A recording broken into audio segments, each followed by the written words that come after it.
Toda grande história de terror tem seus monstros. Vampiros que caçam na noite, bruxas que tecem o destino em seus feitiços, espíritos que se agarram ao nosso mundo. Mas você já se perguntou, quem observa os monstros? No universo gótico de Anne Rice, existe uma sociedade tão antiga quanto as lendas que ela estuda. Uma ordem secreta que se move pelas sombras da história, registrando cada segredo, cada pecado, cada suspiro imortal. Eles são os detetives psíquicos, os acadêmicos do proibido. Hoje vamos abrir os arquivos proibidos dessa ordem. Vamos descobrir suas origens fantásticas, o fardo esmagador de seu juramento e as histórias trágicas daqueles que ousaram apenas observar. Prepare-se, pois o conhecimento que eles guardam tem um preço muito alto. Para entender a Talamasca, precisamos voltar no tempo, para ali o alvorecer da Idade das Trevas, por volta ali do século VIII. Em meio a um mundo dominado pela superstição e pelo medo, uma centelha de curiosidade se acendeu. Em um mosteiro ali em ruínas na França, um grupo de estudiosos e místicos se uniu, não em busca de poder, mas de compreensão. Mas a verdade por trás da sua fundação é mais fantástica do que qualquer ficção.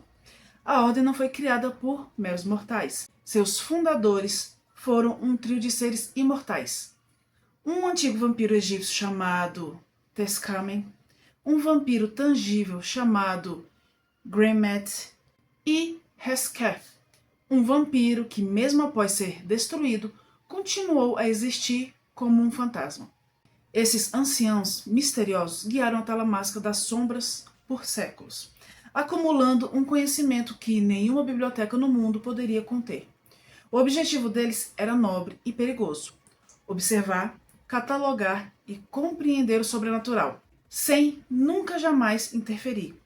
Um voto que tornaria ao mesmo tempo sua maior força e sua mais terrível maldição. Com o passar dos séculos, a Talamasca se tornou um império silencioso, com casas-mães ali espalhadas por Londres, Roma e Amsterdã. Eles operam como uma estrutura assim, quase militar.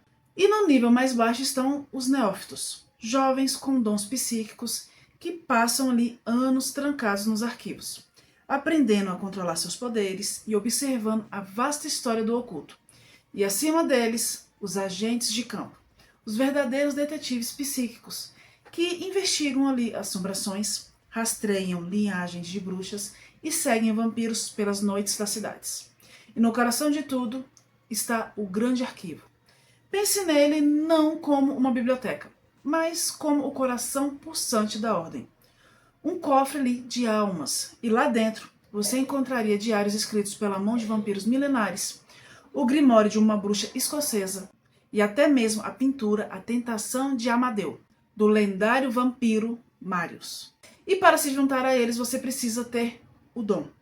A Talamasca ativamente procura por crianças que conversam com espíritos, pessoas que podem ler a história de um objeto com um simples toque. Eles observam por anos e então fazem o convite. Um convite para uma vida de segredos, isolamento e conhecimento absoluto. Mas esse conhecimento cobra um preço terrível. Imagine saber que pode salvar alguém, mas ser proibido de estender a mão. Essa é a doença da Talamasca. O fardo psicológico que quebra até os membros mais fortes. Pense no caso das bruxas Mayfair. A ordem tinha arquivos detalhados sobre a maldição da família e sobre o espírito manipulador Lasher. Eles assistiram impotentes, enquanto Deirdre Mayfair era levada à loucura. Eles sabiam do perigo que sua filha Rowan enfrentaria, e Aaron Leitner, o agente designado para o caso, viveu atormentado pela culpa, seu coração despedaçado pelo juramento que o impedia de gritar a verdade. E o conhecimento deles não era um escudo, era uma jaula. E então havia Lestat. Enquanto o vampiro se tornava uma estrela do rock, quebrando todas as regras do mundo imortal e ameaçando expor sua espécie, a Talamasca apenas observava. Seus agentes o seguiam, seus arquivos engordavam ali com suas façanhas, mas eles não agiram. Sua inação permitiu que o caos de Lestat despertasse a Caixa, a rainha dos condenados, quase causando o apocalipse vampírico.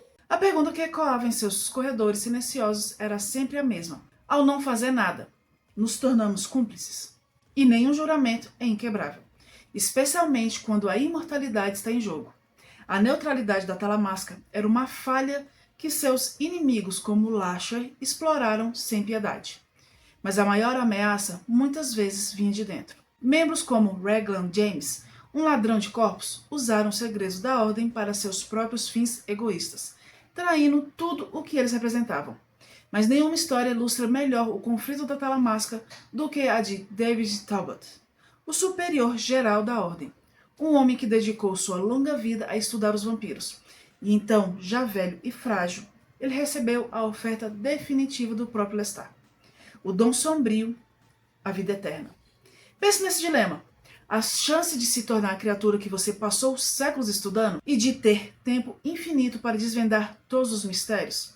A imortalidade sussurrada por um demônio ou a lealdade a um juramento que já lhe custara tudo? A escolha de David lançou uma sombra sobre a Ordem, provando que quando se encara o abismo por tempo demais, o abismo encara de volta. E no final, o legado da Talamasca é um paradoxo. Eles são os guardiões silenciosos da verdade, protetores de um conhecimento que poderia destruir o mundo. Seus arquivos são um monumento à disciplina e ao sacrifício. Mas eles também são uma tapeçaria ali de tragédia, gente. A vida de Jesse Rivers, de Aaron Leitner e de David Talbot, todos marcados por feridas na alma, causadas pelo peso de que sabiam e não podiam fazer. Sua trajetória não é sobre vitória ou derrota, mas sobre a resistência silenciosa, sobre encarar as profundezas mais escuras do mundo, para sempre presos entre a luz do conhecimento e a sombra da inação.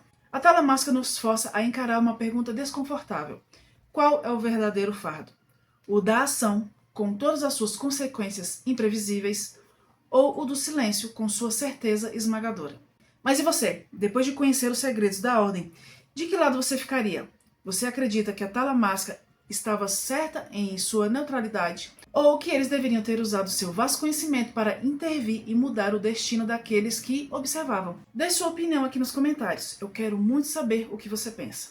E se você, como nós, é fascinado pelos segredos que se escondem ali nas sombras, curta esse vídeo, se inscreva no canal e ative o sininho. Assim você nunca perderá uma viagem ao nosso panteão de criaturas da noite. E como sempre, imortais, até a próxima. E continue vigiando.